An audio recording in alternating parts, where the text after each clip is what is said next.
reinventing themselves in this tough economy, turning unemployment into a chance to follow their dreams. Joining me this morning, Joyce Shanahan, Executive Director of the Industrial Council, an organization that mentors entrepreneurs and helps grow an idea into a business. Good morning, Joyce. Good morning. You have a 400,000 square foot facility on the near west side, right? And someone can just walk in the door with an idea, and what will you offer them?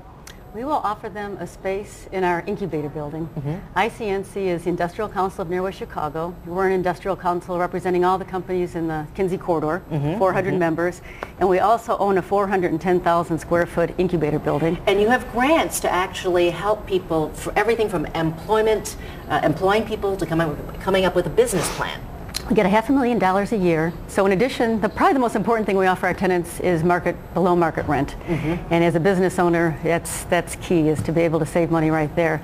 But we also get grants where we can help them write a business plan, we can help them find an employee, get a loan, which is a very frequent request these days. Whatever it is they need, we have the funds from our grants from the state and the city to assist them. And one of the businesses that you already have in there, amongst the many, is an organic tea company. Yes. And interestingly, I see the tea bag right there. It actually sits sort of on the edge of the teacup.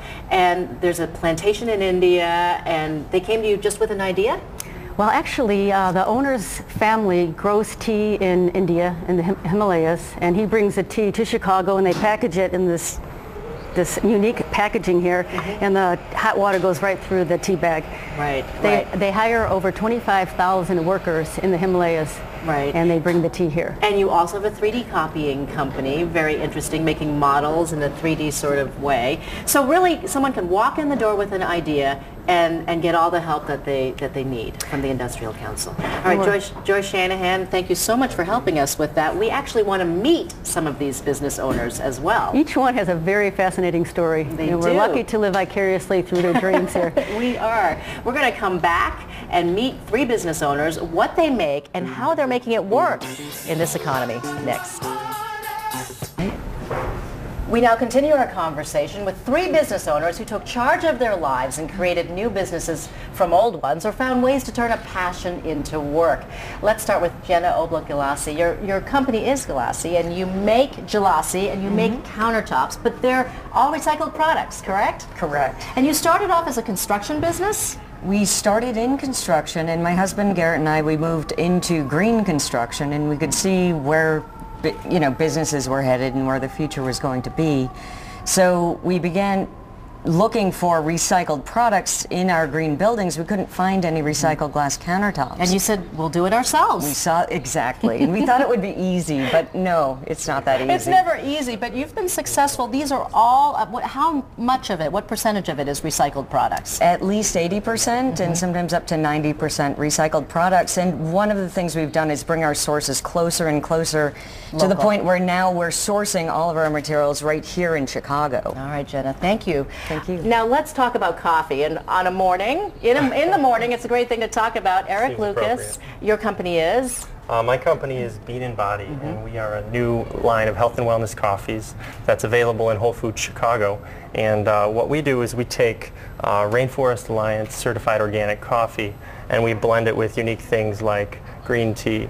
So blending coffee and tea, or blending coffee with acai, pomegranate, blueberries, things like that to create healthier antioxidant, low-calorie blends. And this all started because you had a personal interest in nutrition and a love of coffee. Both combined. I had a personal background in nutrition, an interest in healthy living, and a complete love of coffee. So yummy. All right, thank you for coming in. Now we want to talk about art. And very interestingly, you started off without any idea that this is what you would be doing, because you were in Taiwan for 6 years, correct? I was. I actually majored in Chinese in college and spent most of 6 years living there. And when I finally moved home, after a few trials and errors with different types of work, I stumbled into a stained glass studio, and passions from my childhood came back, and I decided that this is what I wanted to do. And so what is it that you do? What is it that you offer? Architectural stained glass, restoration, repair, new fabrication, design, everything from removal of existing windows to reinstallation, disassembly, reglazing, and anything you need. Emily Carlson, thank you so much for joining us. 3 business owners who all sort of started with a passion or something that they thought would work, and here they are with their businesses. Thanks for joining us. If you'd like more on this or the Industrial Council, you can go to NBCChicago.com and search the keyword business. And coming up in our next half hour, the latest on relief efforts in Haiti. And then the Golden Globes are this